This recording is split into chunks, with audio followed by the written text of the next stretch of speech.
pops up, joint downs. You already know the deal, man. Y'all tuned in to Grape Street TV, and today we gonna hop in this reaction. We gonna talk about the real Rick Ross versus the rapper Rick Ross. And y'all all know it's gonna come with a lesson. You know what I mean? Come with a reality check every time, man. So if you haven't hit that like and that subscribe button yet, that's what you need to be doing. But if not, you already know the deal with me, man. I'm gonna bust you across your head with a movie clip every time, man. Listen, make sure you hit that bell for all notifications. So when I drop these reviews right here, they pop up on your timeline like the chicken pops, man. Boop, boop, boop, boop, boop, boop, boop, boop, boop, boop. This is OG call. I'm keeping it. Tap OG. in. Fuck.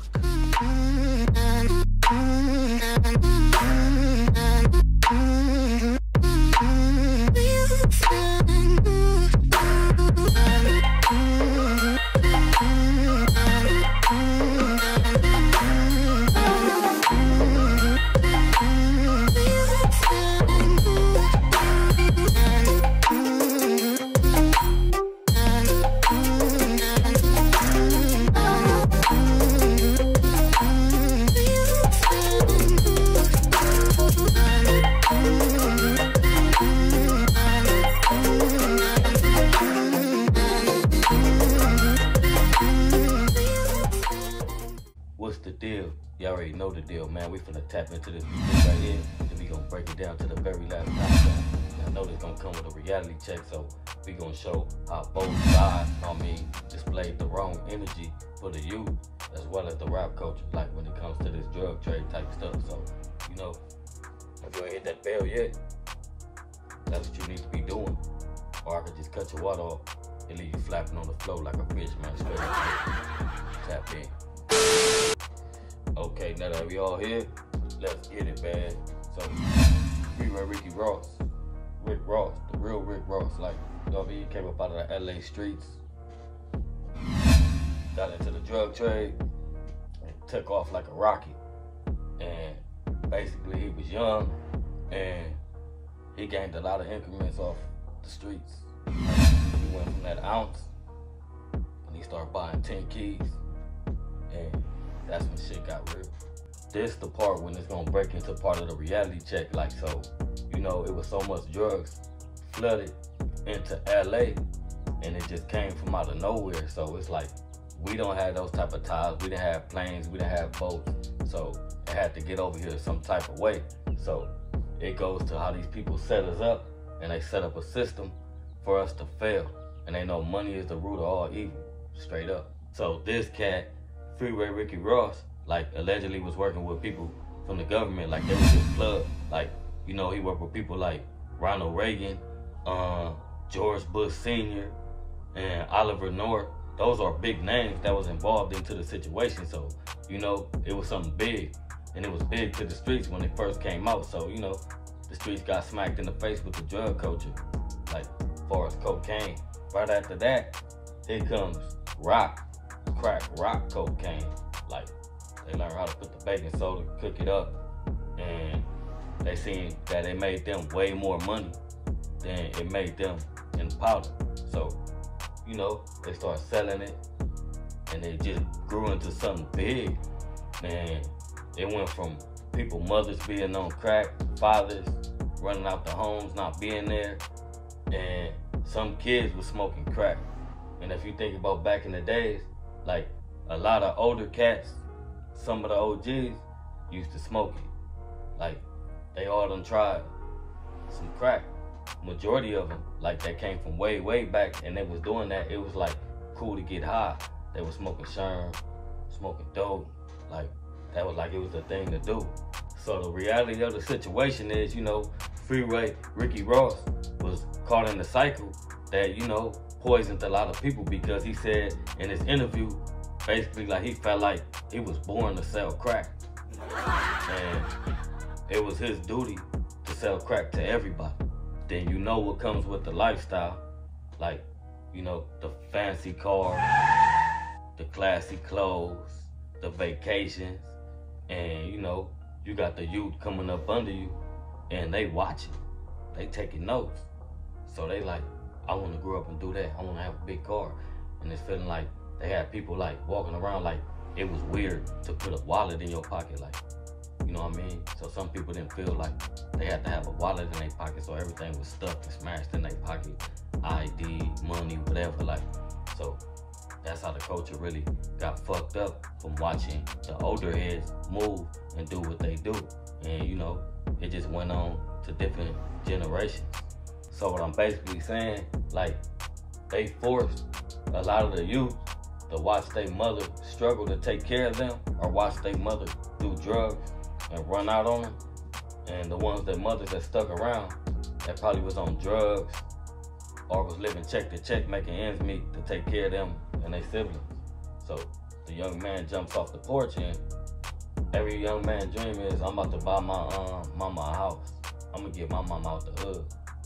And what you think they gonna do if you teaching them nothing but let's sell drugs? You gonna watch me get this money. Look, this that fast money. Look at my car. Look, you know what I mean? So they look at that avenue when it comes to getting their mother out the hood instead of sticking in school, because they don't have these type of dudes that sit around that's gonna shoot you game and tell you to go to school. This reaction is only here, you know what I mean, to wake the streets. Like, it's not here to make somebody look like they is the blame for, you know, everything happening, but a lot of people played a role in this. And it's like, when a lot of them got that type of money, nobody opened no community centers or try to invest in these kids, no sports teams, no nothing like that. They were just out selling drugs. And, you know, it ain't really their fault, because somebody taught them before them. But nobody really was strong-minded enough to stray away from it but the chosen few.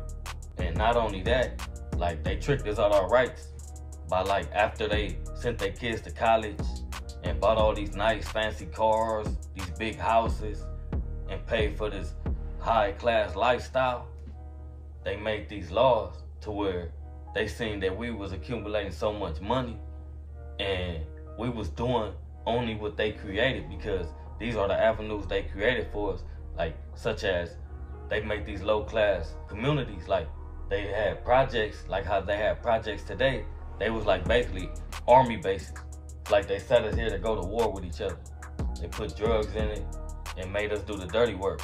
We did all the footwork while they sat up and kicked their feet up, and their kids was all in college. They driving nice cars, and we thought driving old cars with big rims was cool. You know what I mean? Stay stuck in the cycle. But once they seen what the crack was doing to the community, they, you know what I mean, flooded us with more and more.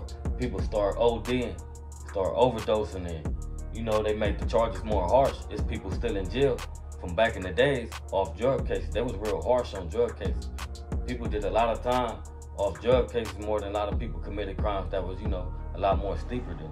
So those are some of the facts of how they failed the youth, as far as you didn't do anything positive with your money when you had it. You know, it's like my saying, don't wait till you fall on the floor and be flapping on the floor like a fish to start crying out to God. Straight up, man, listen. And if you don't know what that means, let me break it down to you, man. Tap in, look.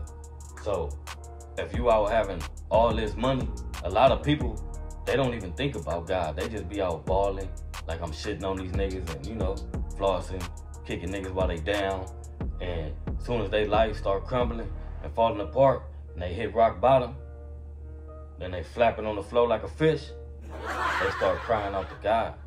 But God gonna ignore you for a minute. Because just like the same way you pushed him to the side, he gonna push you to the side. And the reason why you gonna be pushed to the side, because you basically pushed him to the side when you was up and you was lifted. And you maybe could have been a blessing to somebody else, but instead you was rolling around saying, I'm shitting on everybody. So when you hit rock bottom and you fall and you reach out to him, just know he gonna dodge you. But he gonna look out for you. But in order for him to rebuild you, he has to break you all the way down. He has to get rid of all that stuff that the devil brought him to you and bless you with a new blessing. So let's touch bases on the rapper Rick Ross side of helping break it down the communities and the youth. Like, you know, he comes into the game and he's proclaiming to be this type of person, but he never had to live that type of lifestyle. Because we all know, like they say, when he was a CEO, he had jobs like that. So, you know, you have to have a clean record. So he basically wasn't in the streets like that. it's like he did an asshole backwards. How some people be like, damn, I'm trying to make it out the hood. He was out of the hood trying to make it in the hood. You know what I mean? Asshole backwards. So the rapper Rick Ross flaps himself inside of the pot of hip hop, and he jumps out and he snatches this man's name. I'ma be Rick Ross, and I'ma rap about selling drugs and being a drug dealer and knowing all these famous drug dealers. You know what I mean? So he made it like feel cool for the youth, and some of the older cats that probably didn't have a mind of their own to listen to his music and be distracted from what's really going on in life. Like, so you're stuck and you're listening to this music and you're like, I'm living it. You might be selling a little drugs at the time, so it's giving you that motivation. I'm gonna get up, I'm gonna take a shower, I'm gonna get dressed, I'm gonna eat me son, I'm gonna smoke this blunt, I'm gonna go out there and get this money. Like, you know, you never stopped and thought like, you know, there's other avenues, there's other ways, but this is you only doing what you was taught to do. So you look out your window, you a kid, and you see these drug dealers out there having all this fun, making all this money, riding all these dirt bikes, and, you know, taking these pictures with all this money, and you want to be a part of that. You want to have money too. Now, you feel like a poop butt when you going to work and working a regular 9-to-5 job, because these cats got you thinking this is how it's supposed to be. You supposed to have money. Yeah, you supposed to have money. That's how it's supposed to be, but you supposed to get it in a certain type of way. You know, not poisoning the community. Like, you ain't doing nothing good. Now, if you're gonna poison the community, at least put some good back into it. Do something with your money. Invest in some type of business that's gonna change somebody's life. But we not here to kick now one of these individuals down. We just using these people as an example on how a mind can work and how a mind could distract a person from doing the right thing. So between the both individuals, like, I seen growth in them. Like, I see the rapper Rick Ross, I see him getting into his little spiritual moments and his positivity, and, you know, he done a few things, but, you know, you have to give yourself a reality check sometimes. Like, spit something positive out to the youth. Don't just rap about selling drugs and shooting people and smoking on your ops. Like, show the youth it's something different, man. Show them that, you know, being a rapper is talent. Not just talking about things that the people want to hear that's negative. And such as Freeway Ricky Ross, he did his time, and it seems like he came back productive on a positive level as well. And, you know, he kind of bumped heads over his name, and I think it was kind of weird, like, just to me, that you come home and you feel like I own this name. Like, this is my name. There's a lot of people born with the same name, and there's a lot of people given the same nicknames. So it's like, you can't really come and say you rapping about selling drugs and you're using my name that, you know, you owe me. Like, you didn't get up there and make the music, you didn't get up there and make the moves, and you sat there and built your name off a different type of empire. So you can't expect for this man to owe you anything. So yeah, Freeway Ricky Ross, he's a street dude, you know. He comes home and he try to take what's his, you know, basically like every man gonna do what he stand on, and that's what he felt. So he made his moves. He set up the chessboard, and, you know, he said, let's play chess. So they played chess, and this man keeps his money. But the thing I see about this is like him coming at him for that type of money, being involved in politics, and feeling like he owes you money. I see like a flaw in the growth of what he has accomplished over the years. That's just my personal opinion. So Freeway Ricky Ross decides like the situation has calmed down and they might have a little bit more understanding, so he's working on a movie or some type of production, which is he wants to work with the rapper Rick Ross. So Rick Ross gets his interview and he was asked a question, and he basically responds like, it's no business to do, it's no reason to sit down with you for. Now, maybe that should have been the first thing he should have did when he got out, instead of trying to sue that man. Like, let me get out and work with this dude. Put something in his head. Like, I done sat in here all this time and gained all this knowledge. Let's tell him, let's put a film together, let's do this, and you could play a role, or, you know what I mean? Like, came with a business proposal instead of a lawsuit. So, like I said, I see a big old flaw in the growth, straight up. So both individuals played a role in poisoning the youth mind when it came to the drug culture, straight up. But both individuals are making homage with God. Like, they both feel like they're in touch with themselves and feeling more comfortable with themselves. Like, far as the rapper Rick Ross, he sits there and he goes live and he tells us he's in the promised land. You know, this is the promised land.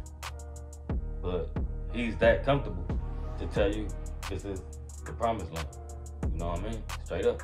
And for Freeway Ricky Ross, he's facing his realities, and he got out and pursued another one, I guess, his trades that he picked up from sitting in there doing all that time.